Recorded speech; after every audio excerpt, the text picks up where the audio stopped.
KR Vijay அம்மா அந்த காலத்துல தனி பிளைட் வச்சிருந்தாங்க. கேட்கவே அவ்வளவு ஆச்சரியமா இருக்கு. எப்படி அந்த முடிவு எடுத்தாங்க? இப்ப எங்க பிரதர்ல இருந்தாரு. அவர் வந்து ஒரு இந்தியால one of the leading and பெரிய பிசினஸ் மேன் இருந்தாரு. 150 branch Sudarshan chits company, hotels, ambassador பல்லவால முதல்ல எங்க கம்பெனி தான் ஓன் பண்ணிட்டு இருந்தது. அப்புறம் எங்க சினிமா கம்பெனி 88 படம் எடுத்திருக்கு. அந்த மாதிரி உலகம் ஃபுல்லா எங்க கம்பெனிஸ் இருந்தது.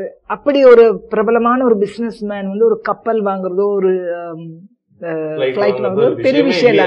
ஆனா இது எதையுமே எங்க அக்காவையோ எங்களையோ அப்படின்னு ஷூட்டிங் வருவாங்களா?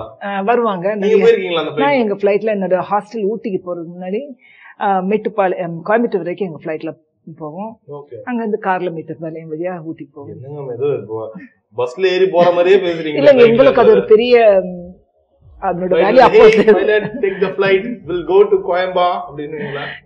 பிளைட் வச்சிருந்தாங்க, கப்பல் வச்சிருந்தாங்க. ஆமா, 4-5 கப்பல். அதெல்லாம் யூனியன் ப்ராப்ளம் வந்தப்ப எல்லாம் போச்சு. அப்படி முதல்ல கோடியில சம்பளம் வாங்குறதும் விஜய் அம்மா தான் கேள்விப்பட்டோம். அப்பவே வந்து அந்த ஒரு கெத்தோட அந்த ஒரு டிமாண்ட் பண்ணி வாங்குறது தான் அந்த ஒரு மார்க்கெட்ல இருக்கிறதுக்கான ஒரு வேல்யூவே. சோ நீங்க இதெல்லாம் கேள்விப்படும்போது எப்படி இருக்கு? அப்பவே 1 கோடி சம்பளம்.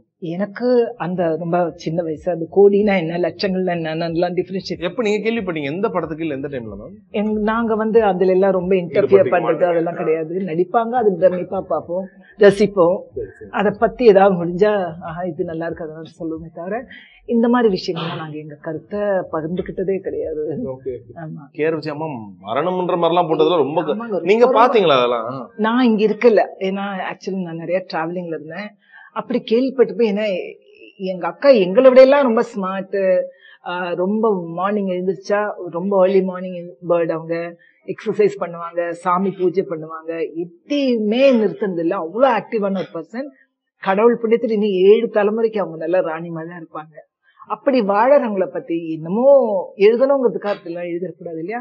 அப்புறம் அக்கா வந்து நம்ம வெளியே நிறைய அவங்களுக்கு வெளியே அதிகமா வர்றதுக்கு விருப்பம் இல்லாதனால கொஞ்ச நாள் ஒரு ஆளு பார்க்கல வெளியேன்னா என்ன வேணா பேசிட்டு அப்படி ஒரு கொள்கை ஆயிடுச்சுங்க இந்த மக்களுக்கு. ரொம்ப வருத்தப்பட வேண்டிய ஒரு விஷயம் தான்.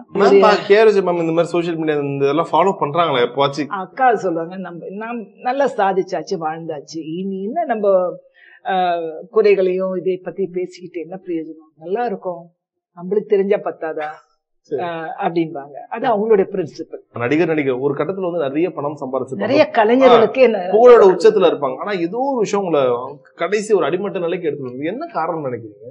நான் நினைக்கிறேன், நம்ம சினிமால ஒரு பிரபலமாயி ஒரு நடிகனாவும் நடிகை வந்து அதோட தக்க வச்சுக்கிட்டு நல்ல சந்தோஷமா வாழ்க்கைய கொண்டு போறதுக்கு நடுவுல நம்ம ஒரு ப்ரொடியூசர் ஆகலாமா அப்படிங்கிற ஒரு டைவர்ஷன் ஒரு காரணமா இருக்கலாங்கிறது என்னுடைய கருத்து. சில பேருங்க தான் சிலது பண்ணணும்னு இருக்கு இல்லையா நினைக்கிறேன். ஒரு நடிகையோ நடிகரோ ஒரு நடிப்புல நாம கான்சென்ட்ரேட் பண்ண முடியும். ப்ரொடக்ஷன்ல இறங்குச்சு எல்லாராலையும் சாதிக்க முடியும். ஆமா கரெக்டா. சாவித்திரி பாபு நிறைய அவங்க இப்ப நீங்களும் உங்க ப்ரொடக்ஷன்ல 88 படம் எடுத்திருக்கீங்க. பிரதர்ல வந்து வச்சிருந்தாரு. அப்ப அதுல சிலது வந்து இப்ப முன்ன பின்ன சில படம் நல்லா ஓடி இருக்கும். முக்காவாசி படம் ஹிட் படங்க. ராமனத்தினை, ராமனடி, அன்னபூரணி, நம்ம வீட்டு தெய்வம் எல்லாமே முக்காவாசி ஹிட் படங்க தான். ஆமா, அதனால சினிமால அவங்க சாதனை தான் நிறைய பிடிச்சிருக்காங்க.